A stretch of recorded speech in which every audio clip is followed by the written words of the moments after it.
거룩하신 하나님 아버지 주님께 감사를 드립니다. 저희들을 하나님의 말씀에서 버려두지 않으시고 진리의 성령을 통하여 하나님의 말씀을 들려주시고 그 말씀을 깨닫고 이해할 수 있는 은혜 주셔서 감사합니다. 하나님 아버지, 특별히 간구하옵기는 오늘 저희들이 살펴볼 말씀이 저희들에게 다소 버겁고 어려운 말씀입니다. 그러나 하나님께서 우리들에게 이 말씀을 이해할 수 있는 은혜를 주셔서 하나님의 말씀을 깊이 깨닫고 그 말씀으로 매일매일을 믿음과 인내로 살아가게 하시고 정말 주님 안에서 참된 기쁨과 확신을 누리며 그리스도를 위해 살아가는 저희들 될 수 있도록 간절히 기도하며 예수 그리스도의 이름으로 기도하옵나이다. 아멘. 네, 오늘 본문 말씀은 히브리서 7장 말씀입니다. 히브리서 7장 말씀입니다.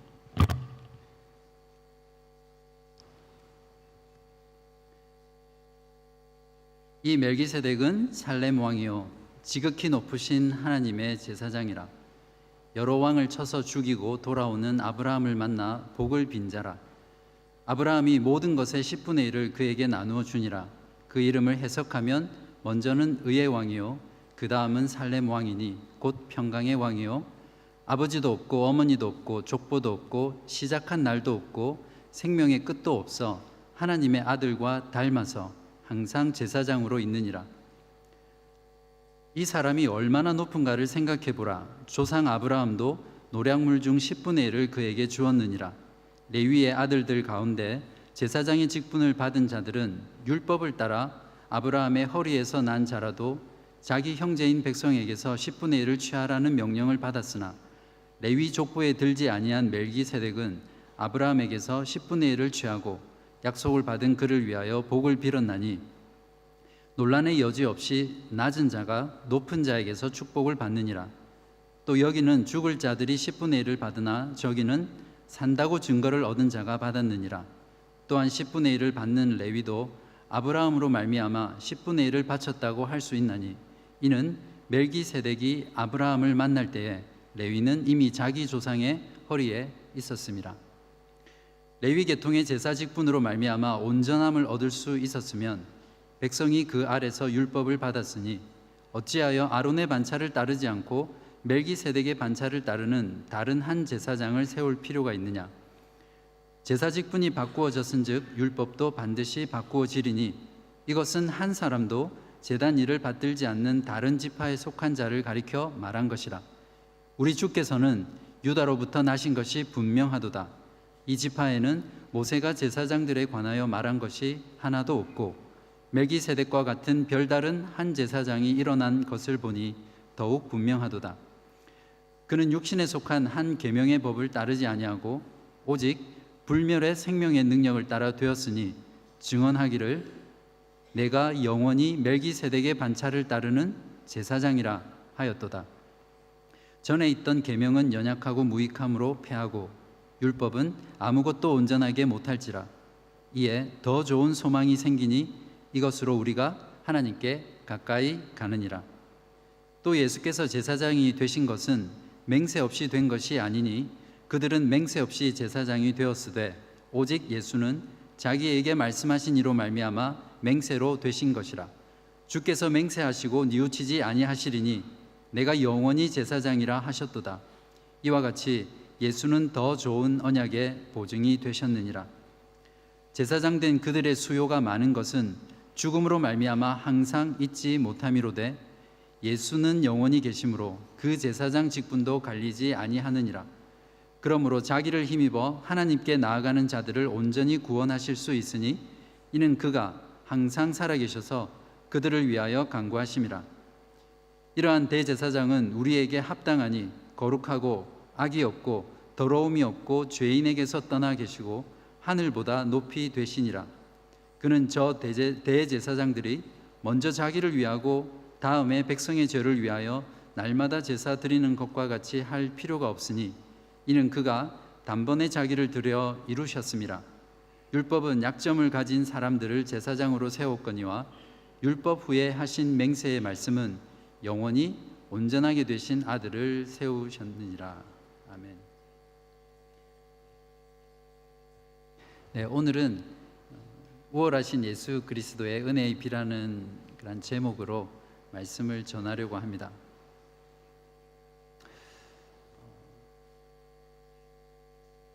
여러분은 죄의 문제로 씨름하면서 여러분의 그 죄를 회개하지만 내가 용서받았다라는 그런 확신이나 느낌이 들지 않아서 죄책감으로 괴로워하신 그런 경험들이 있으십니까?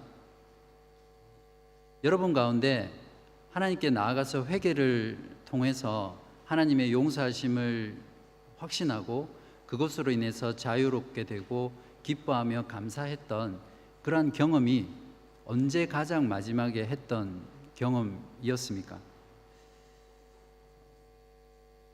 저는 어릴 때부터 저희 부모님이 되게 엄격하신 분이셨습니다. 그래서 하지 말라라는 말씀을 많이 하셨고요. 또 이것을 해라라고 라는 말씀도 많이 하셨고, 또 하면 안 돼, 이래야지, 이런 말씀들을 많이 하셨기 때문에 제가 어릴 때부터 이 죄책감이라는 것을 많이 가지고 그렇게 살았던 것 같습니다. 그래서 예수님을 믿고 난 이후에도 제가 어떤 죄를 짓고 나면 그 죄를 가지고 하나님 앞에 회개하고 나아가지만 그런 회개를 통해서 내 마음 가운데 깊은 용서의 확신과 또 그 죄에서 자유롭게 되는 그런 일들이 쉽지 않은 때가 많았었습니다. 그래서 그럴 때는 그러한 죄책감으로 인해서 가슴이 굉장히 무겁고 또 왠지 모르게 마음이 우울해져서 신앙생활에서 무기력함을 느끼기도 하곤 했습니다.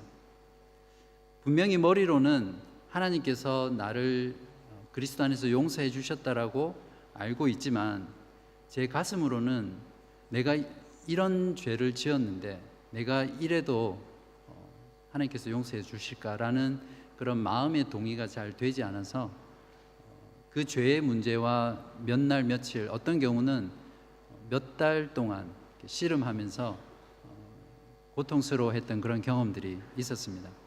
그러나 결국 하나님의 용서의 확신을 경험하고 크게 기뻐하며 감사했던 그런 신앙생활들이 많이 있었습니다.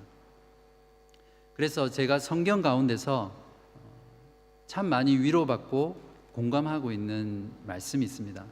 혹시 여러분 떠오를지 모르겠는데 로마서 7장 21절부터 24절입니다. 그러므로 내가 한 법을 깨달았노니 곧 선을 행하기 원하는 나에게 악이 함께 있는 것이로다. 내 속 사람으로는 하나님의 법을 즐거워하되 내 지체 속에서 한 다른 법이 내 마음의 법과 싸워 내 지체 속에 있는 죄의 법으로 나를 사로잡는 것을 보는도다. 오호라, 나는 공고한 사람이로다. 이 사망의 몸에서 누가 나를 건져내랴. 로마서 5장 20절에는 그러나 죄가 더한 곳에 은혜가 더욱 넘쳤나니. 이런 죄와의 씨름에서 참된 용서를 경험하고 위로와 확신 가운데 하나님의 은혜를 날마다 더욱 넘치게 받는 비결은 여러분은 무엇이라고 생각하십니까? 오늘 본문 말씀은 이에 대한 대답으로 우리에게 우월한 대제사장 예수 그리스도가 있다는 것으로 답을 해주고 있습니다.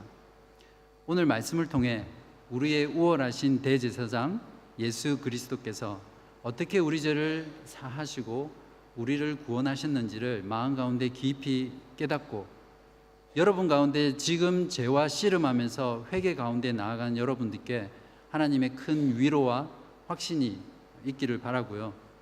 혹시 신자이지만 죄에 대한 무감각으로 인해서 여러분의 생활 가운데 회개라는 것이 굉장히 멀리 있는 그런 여러분들에게는 이 말씀이 여러분에게 회개로 나오게 하고 예수 그리스도의 대제사장 됨이 여러분의 삶에 정말 큰 의미로 다가오는 그러한 귀한 시간이 되기를 진심으로 바랍니다.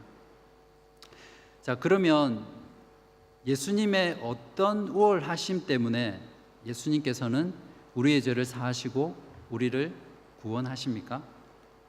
첫 번째로 예수님께서는 높고 영원하신 대제사장이시기 때문에 우리 죄를 사하시고 우리를 구원하실 수 있습니다. 오늘 본문은 아론의 계율을 따라 제사장이 된 인간 제사장들과 멜기세덱의 반차를 따라 서열을 따라 제사장이 된 예수 그리스도를 이렇게 비교함으로써 예수 그리스도가 얼마나 우월한 제사장인지를 우리들에게 설명하고 있습니다. 먼저 인간 제사장의 한계는 그 자신이 죽는다라는 것입니다. 인간 제사장의 직분은 그가 살아있을 때까지만 유지되는 직분이죠. 그래서 그가 죽으면 그 다음 사람이 그 직분을 이어서 제사장의 역할들을 수행해야 되었습니다. 그래서 이스라엘 백성들에게는 이 속죄의 역할을 하는 제사장들의 수요가 끊임없이 수많은 제사장들이 필요하게 되었던 거죠. 두 번째 인간 제사장의 한계는 그 지위가 낮다라는 것입니다. 인간 제사장은 레위라는 혈통을 따라 제사장이 되었기 때문에 항상 그 혈통에 따라서 자기보다 높은 자에게 종속되고 복종해야 되는 그런 지위를 가지고 있었습니다. 이에 반해서 예수님은 높고 영원하신 대제사장이신데요, 이것을 히브리서 저자는 멜기세덱이라는 인물을 가져와서 증명하고 있습니다. 유대인들은 그들의 죄를 용서하고 그들을 구원할 메시아가 이 멜기세덱이라는 존재와 같은 사람이 나와서 그렇게 할 것이라는 믿음을 가지고 기다리고 있었습니다. 저자는 바로 그들이 기다리던 그 멜기세덱과 같은 메시아가 바로 예수 그리스도라고 증명하고 있는 것이죠. 그러면 멜기세덱은 어떤 존재라고 오늘 본문이 말씀해 주고 있습니까? 먼저 저자는 멜기세덱의 높고 영원하심을 창세기 14장 18절에서 그리고 시편 110편 4절 말씀을 가지고 와서 증명하고 있습니다. 먼저 창세기 14장 18절에서 20절을 보겠습니다. 살렘왕 멜기세덱이 떡과 포도주를 가지고 나왔으니 그는 지극히 높으신 하나님의 제사장이었더라. 그가 아브라함에게 축복하여 이르되 천지의 주제이시오 지극히 높으신 하나님이여 아브라함에게 복을 주옵소서. 너희 대적을 내 손에 붙이신 지극히 높으신 하나님을 찬송할지로다 하매 아브라함이 그 얻은 것에서 10분의 1을 멜기세덱에게 주었더라.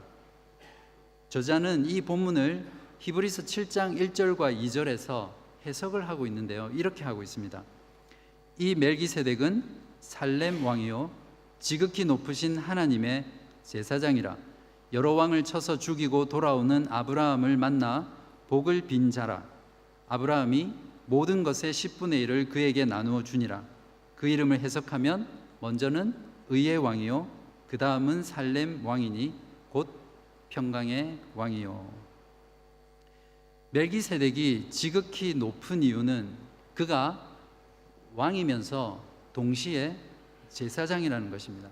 구약 성경에 보면 어떤 특별한 경우에 가끔씩은 있었지만 한 사람이 왕의 직분과 제사장의 직분을 가진 사람은 없었거든요. 근데 멜기세덱은 왕이면서 동시에 제사장이라는 그 사실 때문에 그가 굉장히 높은 자라는 것을 말을 하고 있습니다. 그렇기 때문에 아브라함도 레위 지파도 아브라함 안에서 자기를 축복하는 멜기세덱에게 11조를 바치고 또 축복을 받았다라고 4절에서 8절까지 이야기해 주고 있습니다. 멜기세덱의 영원성에 대해서는 3절에서 말하고 있는데요, 멜기세덱을 아버지도 없고 어머니도 없고 족보도 없고 시작한 날도 없고 생명의 끝도 없어 하나님의 아들과 닮아서 항상 제사장으로 있느니라 라고 설명하면서 멜기세덱이 마치 영원 전부터 계셨고 또 그 끝이 없는 하나님의 아들 같은 그런 영원한 존재로 묘사하고 있습니다. 그런데 히브리서 기자는 예수 그리스도가 바로 이 지극히 높고 영원한 멜기세덱의 반차를 따라 제사장이 되셨기 때문에 그리스도가 높고 영원한 그 메시아, 그 제사장이라는 것을 말하고 있습니다. 시편 110편 4절에 보시면 여호와는 맹세하고 변하지 아니하시리라 이르시기를 너는 멜기세덱의 서열을 따라 영원한 제사장이라 하셨도다. 히브리서 저자는 시편 110편 4절에서 다윗에게 약속한 그 메시아가 바로 예수 그리스도임을 오늘 본문에서 밝히고 있는 것이죠. 7장 16절과 17절입니다. 그는 예수 그리스도는 육신에 속한 한 계명의 법을 따르지 아니하고 오직 불멸의 생명의 능력을 따라 되었으니 증언하기를 내가 영원히 멜기세덱의 반차를 따르는 제사장이라 하였도다.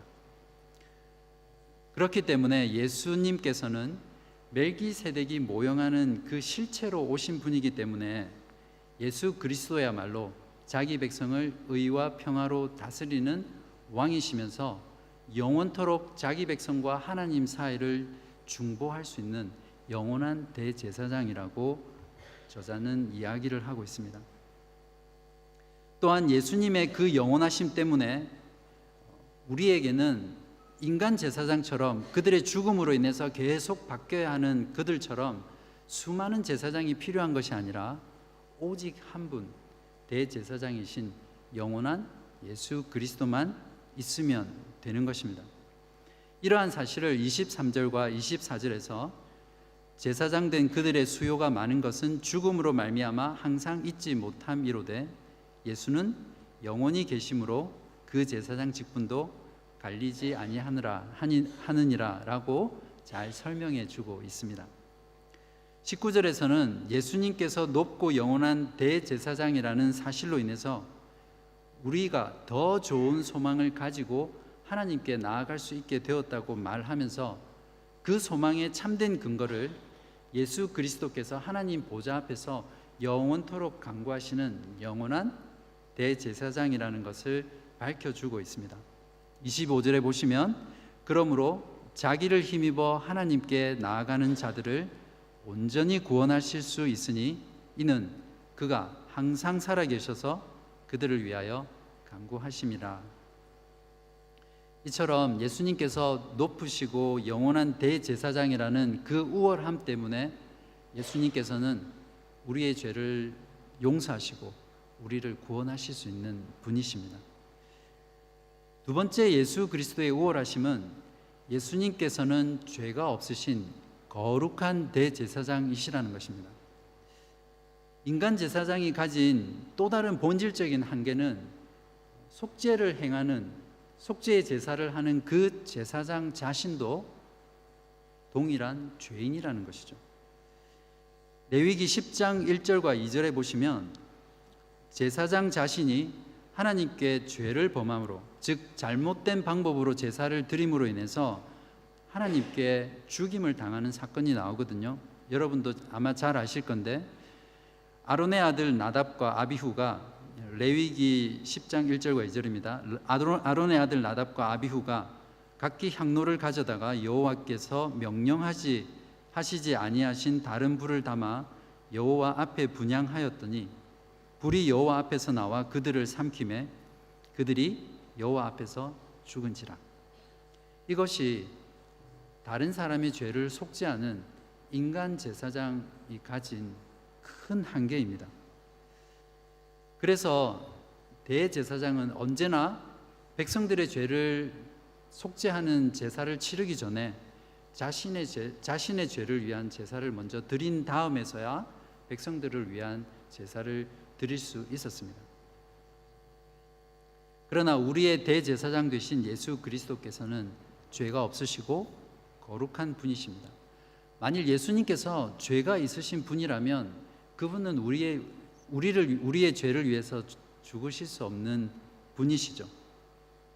또한 예수님은 자신이 죄가 없으시고 거룩하시기 때문에 자기 자신의 죄를 위해서 우리의 죄를 속하기 전에 먼저 제사를 드릴 필요가 없으셨습니다. 그래서 히브리서 기자는 단번에 예수 그리스도께서 자신의 목숨을 들여서 제사를 이룸으로써 모든 제사를 완성하셨다고 그렇게 말씀하고 있습니다. 이것을 오늘 본문 26절부터 27절까지 이렇게 증거하고 있습니다.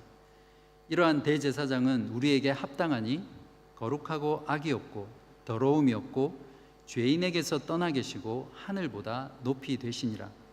그는 저 대제사장들이 먼저 자기 죄를 위하고 다음에 백성의 죄를 위하여 날마다 제사 드리는 것과 같이 할 필요가 없으니 이는 그가 단번에 자기를 드려 이루셨음이라.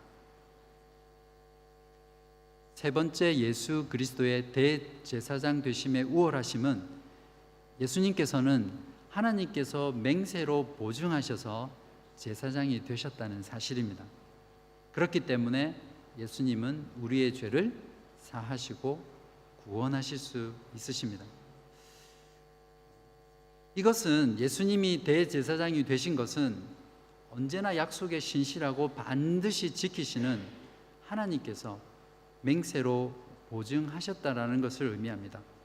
그래서 맹세 없이 제사장이 된 레위 계통, 유대인들이 그렇게 높이 생각하고 주장했던 그 인간 제사장보다 비교할 수 없을 만큼 높으신 분이며 더 나으신 제사장이라는 것을 말하고 있는 것이죠.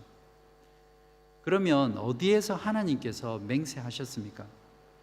저자는 다윗이 메시아를 예언하는 시편으로 알려진 시편 110편 4절을 근거로 해서 예수 그리스도가 멜기세덱의 서열을 따라 영원한 제사장이 되실 것을 하나님께서 보증하셨다고, 맹세하셨다고 말하고 있습니다. 어떤 인간 제사장도 하나님의 이 맹세의 보증을 받지 못했습니다. 아브라함에게 주신 약속도, 야곱에게 주신 약속도, 다윗에게 주신 약속도 어떤 인간 제사장들을 통해서 이루어지지 않았습니다. 하나님의 모든 약속은 맹세로 보증해서 제사장이 되신 예수 그리스도 그분에 의해서 이루어지고 완성되었습니다. 그렇기 때문에 옛 언약의 율법으로 된 인간 제사장의 서가 아니라 하나님의 맹세의 보증으로 된 예수 그리스도만이 우리의 죄를 용서하시고 우리를 죄에서 구원할 수 있게 됩니다. 이것을 히브리서 7장 20절에서 22절이 증거를 하고 있는데요. 또 예수께서 제사장이 되신 것은 맹세 없이 된 것이 아니니 그들은 맹세 없이 제사장이 되었을 때 오직 예수는 자기에게 말씀하신 이로 말미암아 맹세로 되신 것이라. 주께서 맹세하시고 뉘우치지 아니하시리니 내가 영원히 제사장이라 하셨도다. 이와 같이 예수는 더 좋은 언약의 보증이 되셨느니라. 그러면 하나님의 맹세의 보증이 어떻게 우리 가운데 실제로 이루어졌습니까? 하나님께서는 예수 그리스도를 우리 가운데 보내셔서 우리와 함께 거하게 하셨습니다. 그래서 그 예수를 우리는 뭐라고 부릅니까? 임마누엘. 마태복음 1장 23절입니다. 보라, 처녀가 잉태하여 아들을 낳을 것이요 그의 이름은 임마누엘이라 하리라 하셨으니 이를 번역한즉 하나님이 우리와 함께 계시다 함이라. 예수 그리스도가 오신 목적은 무엇입니까? 자기 백성의 죄를 용서하시고 죄에서 구원하시기 위해 오셨습니다. 마태복음 1장 21절에서 아들을 낳으리니 이름을 예수라 하라. 이는 그가 자기 백성을 그들의 죄에서 구원할 자이심이라 하니라. 자기 백성을 죄에서 구원하시기 위해 오신 예수님은 무슨 일을 하셨으며 또 그 일을 통해서 어떤 결과를 가져오셨습니까? 그것은 십자가에서 자기 생명을 희생 제물로 드려 죽으심으로 말미암아 우리의 죄를 깨끗하게 하시고 우리의 죄를 용서해 주셨다는 것입니다. 대제사장 되신 예수 그리스도는 자신이 직접 제물이 되셔서 하나님과 우리 사이를 화목하게 하는 그런 화목 제물이 되셨습니다. 그리고 그 제물로 말미암아 하나님과 우리 사이를 영원토록 중보하는 그런 화목의 대제사장이 되셨습니다. 이것을 로마서 5장 8절부터 10절에서 잘 말씀해 주고 있는데요. 우리가 아직 죄인 되었을 때에 그리스도께서 우리를 위하여 죽으심으로 하나님께서 우리에 대한 자기의 사랑을 확증하셨느니라. 그러면 이제 우리가 그의 피로 말미암아 의롭다 하심을 받았으니 더욱 그로 말미암아 진노하심에서 구원을 받을 것이니 곧 우리가 원수 되었을 때에 그의 아들의 죽으심으로 말미암아 하나님과 화목하게 되었은즉 화목하게 된 자로서는 더욱 그의 살아나심으로 말미암아 구원을 받을 것이니라. 하나님께서는 우리의 죄를 용서하시기 위해 희생 제물이 되어 죽으시고 부활하셔서 지금 하나님 우편에 앉아 계십니다. 거기서 예수님께서는 자신이 십자가에서 치루신 그 십자가의 죽으심과 부활을 근거로 해서 하나님 앞에서 우리의 죄와 또 우리의 믿음과 우리의 구원을 위해서 항상 제사장으로 계시면서 중보하고 계십니다. 바로 그러한 예수 그리스도 때문에 어떤 누구도 우리의 죄를 정죄할 수 없고요, 우리를 믿음에서 무너뜨릴 수 없는 것입니다. 로마서 8장 34절에서 누가 정죄하리요? 죽으실 뿐 아니라 다시 살아나신 이는 그리스도 예수시니 그는 하나님 우편에 계신 자요 우리를 위하여 간구하시는 자니라. 오늘 성경 본문도 동일하게 25절에서 그러므로 자기를 예수 그리스도를 힘입어 하나님께 나아가는 자들을 온전히 구원하실 수 있으니 이는 그가 항상 살아계셔서 그들을 위하여 간구하심이니라 라고 말씀하고 있습니다. 이 얼마나 놀랍고 확실한 우리의 죄에 대한 용서의 확신입니까? 확신의 근거입니까? 이러한 영적인 현실이 바로 하나님의 맹세의 보증으로 영원한 대제사장이 되신 예수 그리스도로 말미암아 우리에게 주어진 놀라운 은혜이며 또한 그 은혜를 통해서 우리는 그 놀라운 구원을 누릴 수 있는 것이죠.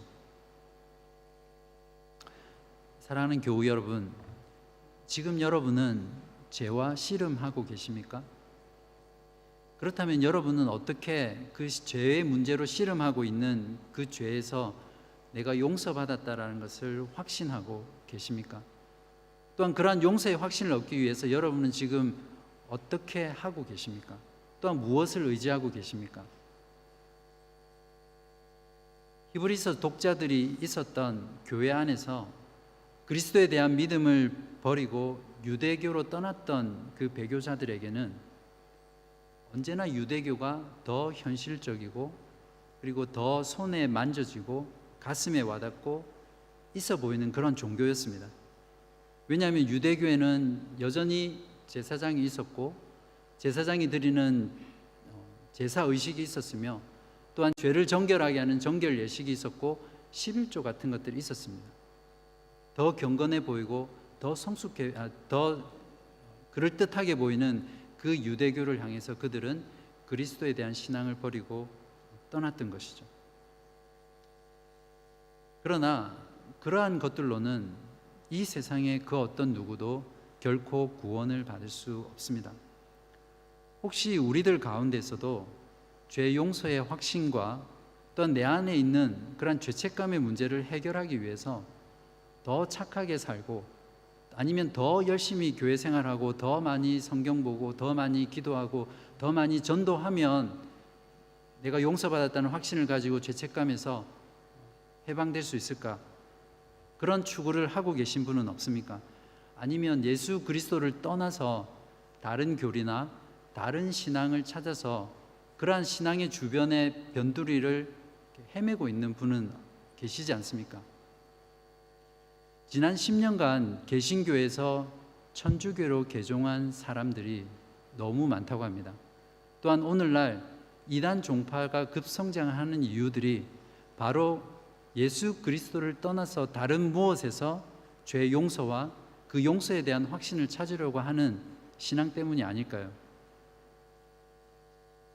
아니면 이와는 정반대로 죄에 대한 자각이나 죄에 대한 민감함이 없어서 신앙생활 가운데 회개하는 삶과는 너무너무 거리가 먼 그런 신앙생활을 하고 계신 분은 없습니까?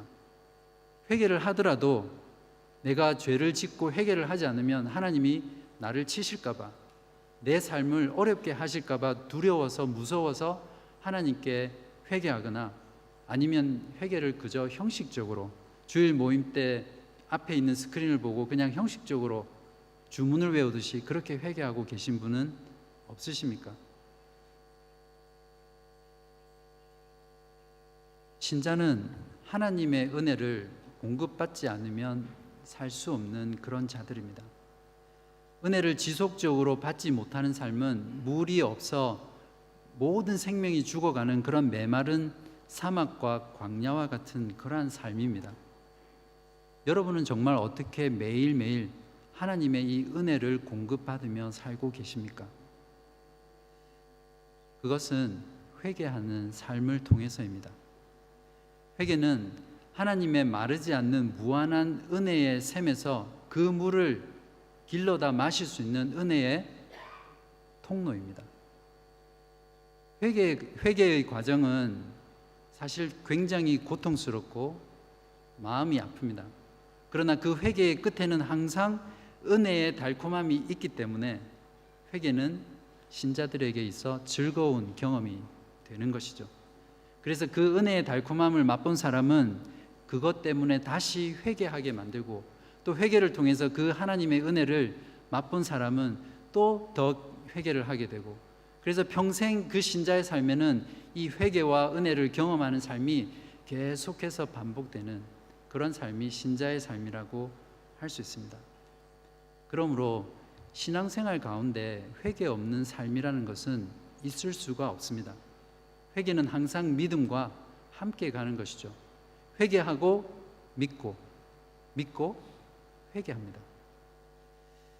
마틴 루터는 이렇게 말했습니다. 예수님께서 천국 복음을 전파하시면서 회개하라 라고 하셨던 그 말씀의 의미는 믿는 자의 삶 전체가 회개하는 삶이어야 함을 의미하는 것이다 라고 말입니다. 그러므로 우리가 날마다 우리의 죄와 씨름하며 참된 회개로 하나님 앞에 나아갈 때 우리는 그때 비로소 대제사장 대신, 우리의 중보자 대신 하나님 보좌 앞에서 우리를 위해서 영원토록 중보하시는 그 그리스도를 경험할 수 있고요, 그 그리스도를 통해서 흘러나오는 그 은혜를 체험할 수 있습니다. 그리고 그것을 통해서 우리의 죄가 용서받았으며 우리가 구원받았다는 것을 확신할 수 있게 되는 거죠. 이것이 바로 신자가 신앙생활하면서 누릴 수 있는 가장 최고의 복 가운데 하나이며, 또 신자가 누릴 수 있는 참된 기쁨입니다. 예수 그리스도께서는 높고 영원하시며 죄가 없으시고 거룩한 분이십니다. 예수 그리스도는 하나님께서 맹세로 보증하셔서 대제사장이 되신 우월하신 우리의 큰 대제사장이십니다. 바로 이 제사장이 우리를 위해서 간구하신다는 그 사실이 우리의 은혜의 샘의 근원일 것입니다. 그러므로 오직 우리의 대제사장 되신 예수 그리스도만을 저와 함께 우리가 다 같이 바라보시지 않으시겠습니까? 큰 대제사장 되신 예수 그리스도를 바라보는 신자의 삶을 히브리서 기자는 이렇게 감동적으로 권면하고 있습니다. 히브리서 4장 14절부터 16절까지입니다.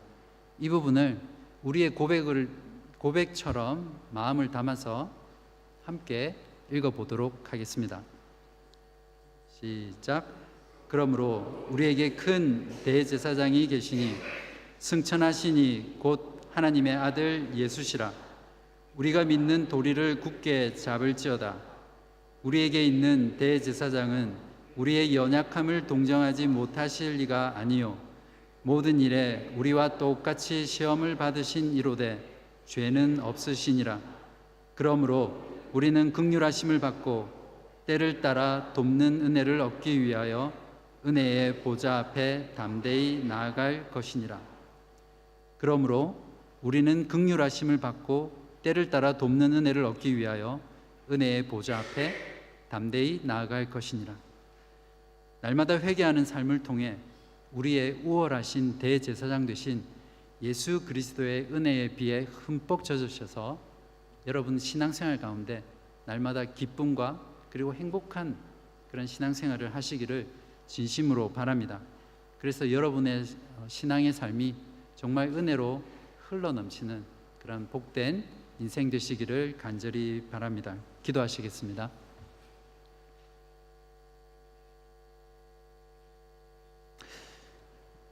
아버지 하나님, 오늘 말씀을 통해서 우리에게 있는 큰 대제사장 예수 그리스도가 얼마나 높고 위대하시며 영원하시며 무한한 분이심을 알게 해주셔서 감사합니다.